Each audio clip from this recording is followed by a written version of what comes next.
If you are on H-1B, L-1, F-1, or even a green card, and you feel like the rules keep changing every few weeks, you are not alone. People are dealing with layoffs, job uncertainty, travel anxiety, and rumors about visa revocations, ICE activity, and tighter checks at the airport. Here is the good news. Most problems are preventable if you understand a few key concepts and you plan your moves in the right order. In this video, you will walk away with 3 clear takeaways. Number 1, the difference between your visa stamp and your immigration status in the US. Number 2, what really happens at the port of entry and what documents you should carry to reduce the risk of delays. And number 3, a simple do this and avoid this checklist for layoffs, job changes, travel, and common mistakes like overstays or arrests. Now, quick reminder, I am sharing general information and awareness, not legal advice, and I will be careful to separate what is verified from what is rumor. If you have a complex case or an urgent deadline, use official sources and consider talking to a qualified immigration attorney. Now let us start with the foundation, because this is where most confusion happens. Many people say, my visa is valid, so I am safe. But in the US, there are 2 different things that sound similar: your visa stamp and your status. Your visa stamp is the sticker in your passport that lets you ask to enter the US at a port of entry. Your status is your legal permission to stay inside the US after you enter. The visa stamp is like the key to knock on the door. Your status is the permission to remain inside the house. Here is the part most people miss. You can have a valid I-94 status with an expired visa stamp and still be fine inside the US, as long as you do not travel. And you can also have a valid visa stamp but be out of status inside the US if something changed, like you stopped working on H-1B without a valid plan, or a student stopped attending school without updating their SCIS record. That is why so many problems show up during travel. People do not realize there was a status issue until they leave, try to return, and now CBP starts asking questions. Next, let us talk about the port of entry, because people hear scary stories and do not know what is real. When you land in the US, CBP officers decide whether to admit you and in what status. They can ask questions, they can review your documents, they can refer you to secondary inspection for more review. Secondary inspection does not automatically mean you did something wrong. Sometimes it is random. Sometimes it is because a name matches another record. Sometimes it is because your work situation is unclear, but you should treat it seriously, because what you say and what you show matters. Here is a calm and practical way to think about it. The officer is trying to confirm 3 things. 1, your identity. 2, your purpose of entry matches your visa category. And 3, you are eligible right now, today, to be admitted. A small detail changes everything. If you recently changed employers, if your extension is pending, if you are returning very close to the end date, or if your previous travel had issues, you may get more questions. Now, who is affected the most by today's uncertainty, and who is usually not? Let us put people into clear buckets. Bucket 1, higher scrutiny risk. H-1B workers who recently changed jobs, people returning to the US after a long time abroad, anyone with a prior overstay or a status violation, and anyone with an arrest history. Also, students on F-1 who are not clearly maintaining status, like missing classes, not following on-campus work rules, or working without proper authorization. Bucket 2, medium risk. H-1B or L-1 holders traveling during an extension or transfer, especially if they do not have clear proof of the current job and pay. Dependents traveling alone can also face extra questions if the principal worker is not traveling with them, so carry proof of the relationship and the principal status. Bucket 3, usually lower risk. People with stable employment and clear documentation, students in good standing with a properly updated I-20, and green card holders with short routine trips. But even in this lower risk bucket, it is still possible to get delayed if you do not have basic documents, or if something in the system triggers a review. Now, let us address a big term that gets thrown around online: visa revoked. People also say status revoked. These are not the same thing. Myth versus reality time. Myth. If your visa is revoked, you are immediately illegal inside the US. Reality. Visa revocation usually refers to the visa stamp, which is permission to seek entry. If you are already inside the US, your status is governed by your I-94 and your approved petition, if applicable. A visa stamp can be canceled, and you might still be in lawful status inside the country, but you would likely need a new visa to re-enter after travel. Another myth. CBP can revoke your status anytime for any reason. Reality. CBP decides admission at entry, and they can document issues, but longer-term status issues often involve USCIS processes, petitions, and compliance rules. It is still serious, but it is not a random switch that flips for everyone. Here is another myth versus reality that matters for workers. Myth. If you get laid off on H-1B, you must leave immediately. Reality.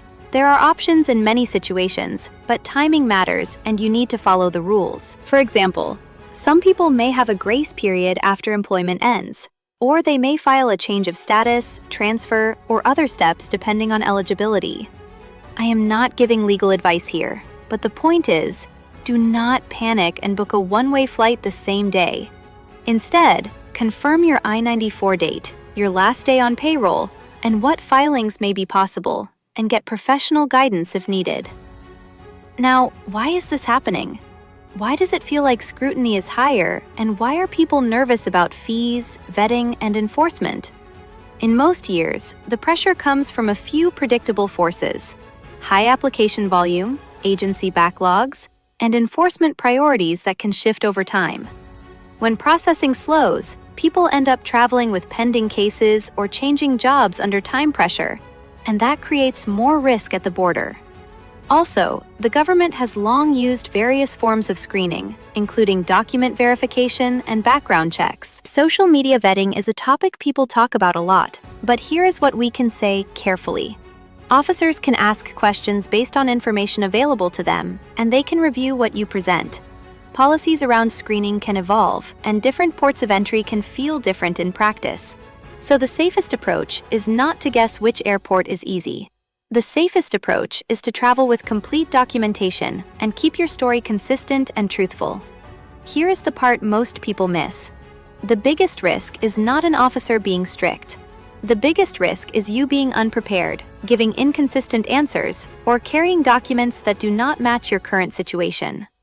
Now let us get very practical about real-world consequences, because this affects travel, work authorization, and families.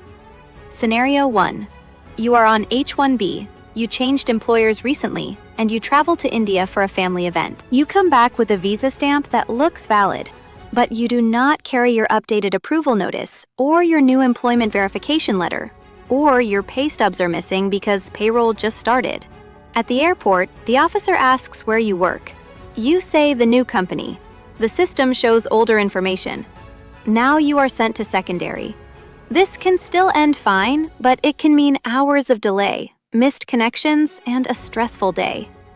Scenario 2. You are an F-1 student and you are doing CPT or OPT. You travel with an old I-20 that does not show a recent travel signature, or your OPT job details are not properly reported through your school process. You may be admissible, but it creates questions you could have avoided. Scenario 3. You are on L-1. Your job is stable, but you had a prior overstay in another country or a minor arrest record. Even if the arrest was dismissed, it can trigger additional questions. This is where people get denied when they assume. It was minor. It does not matter. You should always disclose honestly if asked, and consider getting proper documentation about the outcome if you have any record. Now let us talk about overstays and why this topic is so sensitive. Overstay is when you remain beyond the date you were authorized to stay. In the US, that date is often tied to the I-94. Some people confuse the visa stamp expiration with the I-94 expiration. Again, visa stamp is for entry. I-94 is your authorized stay. A person can have a visa stamp valid until 2028, but if their I-94 ended earlier, and they did not extend or change status properly, they can still be out of status. This is not about fear. This is about math and dates. Another microhook. 2 groups are at highest risk for accidental overstay. Group 1 is people who travel and re-enter and assume the I-94 date is the same as last time. It might not be. Group 2 is people whose employment ends and they do not track the exact last authorized date or any grace period rules that might apply to them. Check your I-94 after every entry. Save a copy. Put the date in your calendar. Now the DUI and DWI point. I am going to be careful here because every case is different and this is not legal advice. But generally, alcohol-related driving offenses can have serious immigration consequences, especially when combined with other issues. Even if your work and school are perfect, an arrest can complicate travel, visa stamping, and admissibility. The most practical advice is simple. Do not drink and drive, do not take risks, and if something happened, do not hide it. Get the court disposition records and talk to a qualified attorney before you travel. Now let us address ICE raids and enforcement fears, because this is a common anxiety topic. People see videos on social media and assume it means a new nationwide rule or a sudden change. What we can verify in general is that immigration enforcement exists and can increase in certain areas or during certain operations. What we cannot do is confirm specific rumors about targeted lists or sudden policy changes unless there is an official announcement. So the responsible approach is, do not spread rumors, but do take compliance seriously. Keep your documents organized, keep your address updated where required, and avoid avoidable violations. Next, fees and costs. People mention fee increases and new charges, and these can change over time through official rulemaking. If you hear a number on social media, do not rely on it. Always verify on official USCIS and State Department pages before paying or filing. The bigger point for planning is, budget for immigration costs. Do not wait until the last minute, and keep copies of every filing. Now let us talk about social media vetting and phone searches, because people ask, can they check my phone at the airport? At the port of entry, CBP has certain authority to inspect belongings, and secondary inspection can involve more questions. Practices can vary, and laws and guidance can evolve. The safest and simplest mindset is this. Assume your public online content can be seen, and do not carry information that creates confusion about your purpose of travel. For example, if you are entering on a visitor visa, but your messages show you are planning to work, that can become a problem. If you are entering on H-1B, be ready to explain your job accurately. Do not joke about sensitive topics. Do not argue. Stay calm. Ask politely if you do not understand a question. Now we get to the most useful part, a practical checklist. Save this. Share it with a friend. This is not legal advice, but it is a strong general safety list. Do this. Check your I-94 after every entry and confirm the admit until date. Do this. Carry your passport, valid visa stamp if required for entry, and your most recent approval notice if you have one. Do this. Carry an employment verification letter that is recent, plus 2 to 3 recent pay stubs if you are an employee. Do this. For students, carry a properly signed I-20 with a valid travel signature and any required OPT or CPT documentation through your school. Do this. Keep digital and printed copies of key documents in case your phone dies or you lose access. Do this. If you changed employers or positions, know the basic details like title, location, and start date, and keep your answers consistent with your petition. Avoid this. Traveling when you have major unresolved issues, like an arrest that you have not documented, a status gap you are not sure about, or inconsistent paperwork. Avoid this. Giving vague or conflicting answers at the airport. If you do not know, say you do not know, and show documents. Avoid this. Relying on rumors about which airport is easier. Avoid this. Carrying fake documents or altered letters. That can create long-term consequences. Avoid this. Overstaying your authorized date because you assumed a pending case automatically protects you. Pending filings can help in some situations, but the rules depend on what was filed, when, and whether it was properly submitted. Verify. Now if you are in X group, do Y segment. If you are on H-1B and you were recently laid off, do this first. Confirm your last day of employment, collect your last pay stubs, and get a written separation letter if possible.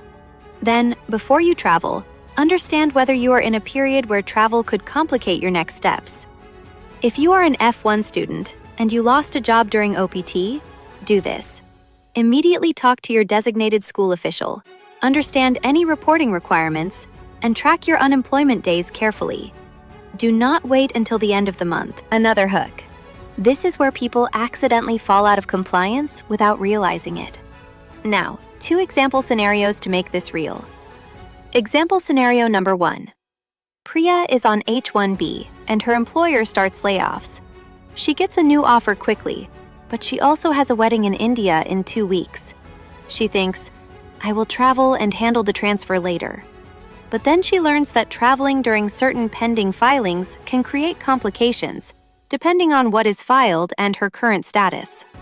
The safer path for many people is to stabilize the paperwork first, then travel. The lesson is not that travel is impossible. The lesson is, sequence matters. Example scenario number 2.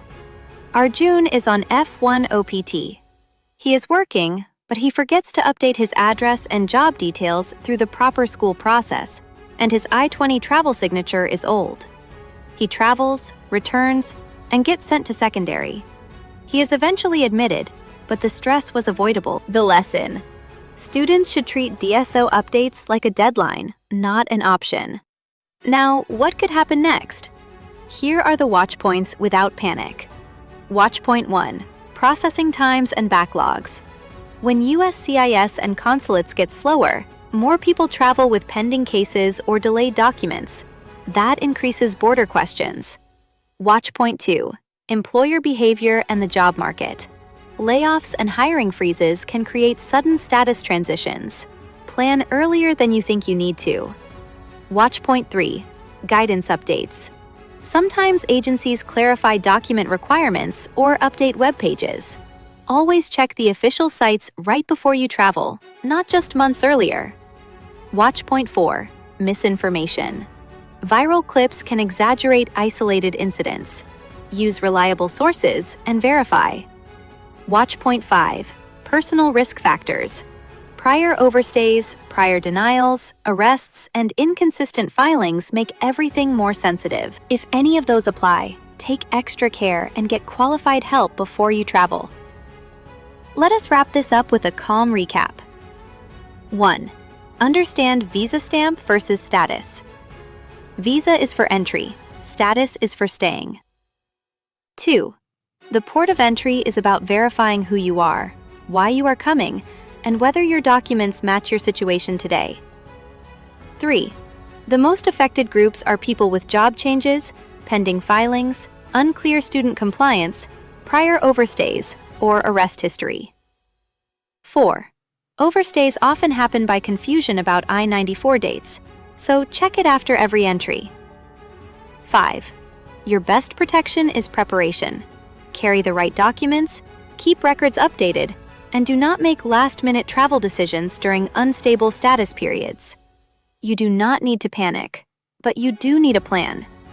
If you found this helpful, subscribe and turn on notifications, because I will keep breaking these topics down in plain English as policies, processing, and travel patterns change. And if you want, comment your visa category and your situation in a general way, like H-1B transfer and planning travel, and I will cover the most common questions in the next video.